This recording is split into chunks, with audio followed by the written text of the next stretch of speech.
I'm Charlie Bright of Gold Derby, and today I'm speaking with the hilarious and now Emmy-nominated actor J.B. Smoove, who is nominated for his performance in the short-form series, The Mapleworth Murders, which is currently streaming on the Roku channel. J.B., there are so many people who guest starred on this program. Were there any people that you wish you had gotten a chance to have more screen time with? Woo-wee! Let me see. Who was it? You know who was really fun? Terry Crews was really fun. Terry Crews was a big personality, so fun. And I always enjoy working with my girl, Tina Fey. So it was always fun working with her. You know, we had some amazing guests, man. And I can't even begin to say, you know, what order I would put them in because they are all so amazing, man. And they all bring a unique flavor to the show, you know. And it was just fun, man. You know, Fred Armisen, amazing. Always, Maya Rudolph, amazing. These are people who of course, I got history with, you know, from SNL days, and to reconnect and to work together. We always see each other, but reconnect means work together. Someone's on the side, someone's saying action, someone that we all got sides in our hand ready to do our scene. That's reconnecting right there. You know, we see each other at events or whatever, you know, or run into each other on studio lots and that kind of stuff. But to actually work together and show up and got call times and all that kind of stuff. Woo! That's when it's fun, man. And you know what? One thing, you know, I wish, you know, of course, this amazing show, Mapleworth, was short content. You know, you almost wish it was longer. You almost wish it was longer. But in wishing it was longer, is it as effective? You know, it's like watching a stand-up set and someone kills for 5 minutes. You said, "Ooh, he murdered that 5-minute set." Now you want more. Sure, you would want more, but do you need more? Probably not. You probably don't need more because everything gets kind of muddy, you know, when someone does way more time. Now you forgot the joke he said earlier that made you laugh so damn hard because now he's done another 30 minutes. Now you don't remember everything. But this right here is very calculated, very precise in the joke writing, very precise in the performances, which it resonates more with you. You remember more. Yeah, I'll take that. So, you know, the series was co-created by John Lutz, and you get to star with him along this. But you and John have known each other for quite a while. How did your relationship together start? Oh man, you know, being on SNL, man, it becomes a family, man. You know, SNL is a unique place, man, and that family element really carries over into after you serve your your tour of duty. I call it the tour of duty working at SNL, man. So you know, we all had to stay up late. We all had to write overnight. We all had to, you know, present our stuff. We all had to get sketches accepted. We all had to get sketches turned down. We all had to work to punch up what they picked. We all had to sit there on show night, wishing our sketches made it. It's like a whole range of emotions that you got to go through. So it really is like going to war with somebody and coming home, you know, and talking about your experience, you know, being in that trench together, surviving, you know what I mean? So that's what it is, man. And reconnecting, you know, you get a chance to just do you, man. And it's always fun when they reach out to you and invite you to do something amazing with them. So, and I know, and knowing John and knowing Paula and their sensibilities and their personalities, I know they like to be around good people and they like to reconnect with great folks that made them laugh, and also good people who, you know, who care about each other's movement, you know, and to be invited back to work with these guys, you know, you find time to do it, you know, in the midst of all the things you're doing, you find time to do it. I was flying back and forth. I was doing Mapleworth and flying back to New York to do Last OG with Tracy Morgan, flying back to Mapleworth, flying back to New York for Last OG. I must have did it 4 times. I must have flew back and forth 4 times. That's love. That's love for a project. That's love for my friends, and that's what it's all about. And hopefully you can get some frequent flyer miles out of it as well. Hell yeah. It all made sense. And even Tracy's a former, you know, SNL alum, so it all made sense in the SNL world, you know. So you spent several years doing a lot of being known for doing a lot of improvised dialogue on Curb Your Enthusiasm. Yeah. Did you engage in any improvisation while filming Mapleworth? Oh man, so much improv amongst everybody, man. Everybody is so good at what they do, and it makes you better. It makes you better, man. It's kind of like, you know, you go on the basketball court and you play with people, who are amazing also, and it makes you amazing. You know who to pass the ball to in a certain time. You know who should take the last shot. You know who should be the rebounder. You know who should play defense on their best scorer. You know what I mean? You just know how to lay it out. And I think that's what makes it, That's what makes it big time, man. Big time. Was there any improvisation that any other person on the set did that just like caught you off guard and you just were like not able to hold it together? Man, that damn Fred Armisen, man, is a beast. I mean, I've seen Fred. I've worked with Fred on several other projects, but man, Fred even did a episode of Curb last season. But that dude there, man, Fred is something else, man. I think he's one of those unique performers, man, who can do just about anything. He can embody a bird. He can be a chef. He can be anything, man. And I think, that's a testament to, his work ethic, man, and how he moves through his career. I just love him, man. Of course, I love my girl Tina Fey, who came on. Maya is a beast also. Oh my God. You can't help but, anytime you do a show, you want to have the ability. I mean, any director who brings on these amazing type of actors and performers, sketch artists, improvisers, you have to leave a little room for play. You just have to.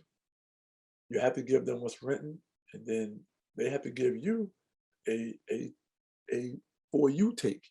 I know you're thinking of some stuff. So why don't we see what you're thinking? Give me your take on this scene. They got to give that to you, and that's when you get some gold. Sometimes you find some gold in those extra scenes, And John and I just, we got a chance. John and I did something called the front desk that John had.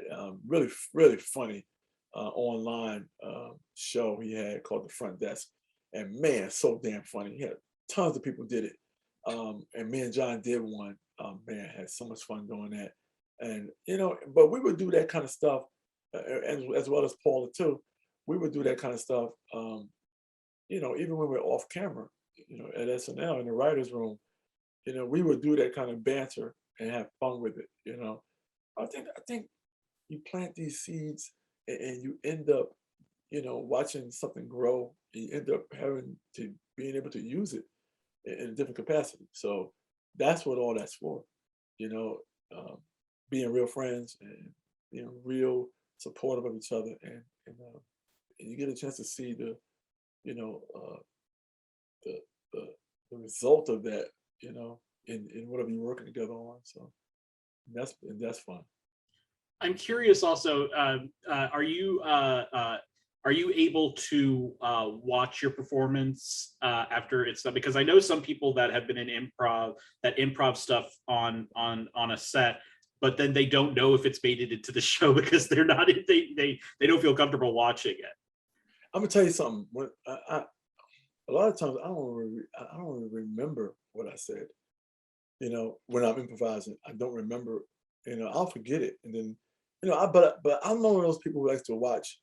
I like to watch as a fan, so I don't like to even know what's going on. I like to see it when it's edited and see what they kept, and then watch it like sometimes I don't watch any scenes because I like to just see what happens, and then when I watch it, I'm watching it with fresh eyes, But yeah, man, you get man, I never, even when I'm doing Curb, I don't really remember a lot of the stuff that is improvised because it just because you're in a moment. and when you're in a moment, it comes from a different place. It comes from when you're in a moment, you just kind of you're answering a question, basically, in the improv world. You're listening, you're reacting to something, you throw something out there, see what comes back to you, and it becomes this give and take that's always fun. You know, sometimes someone else drives, sometimes you drive, and that's the unique part about getting something that the director didn't expect to get. So yes. You've been doing all another aspect of your career that you've been doing a lot lately is you've been doing a lot of voice work. And Yes. what have been some of your favorite shows and characters to do that kind of work for? Woo! You know what? I really love playing Frank the Plant on Harley Quinn. You know, because I love some language. You know, I love a little profanity, man. And nothing better than a cartoon character, animated character cursing, man. It's nothing better than that. What a plant saying some dirty words, man. And nothing better than that. And a man eating plant. So why not, man? I love Frank the Plant, man, and he's getting a lot of great comments and a lot of great response from the character with Harley Quinn. And man, I love Harley Quinn. So much fun doing Frank the Plant.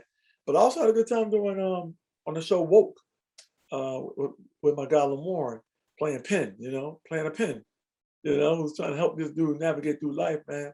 And the only way he knew how to do it, giving it to him real. And it's like what the kids say, keeping it 100 with you, man. So that's also a fun character to play. And it's easy work.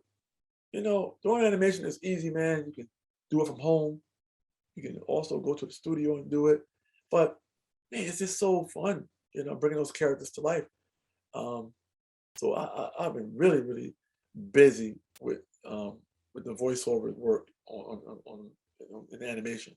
And I'm looking forward to I got about 3 other projects coming out too that I lend my voice to, and I just love it.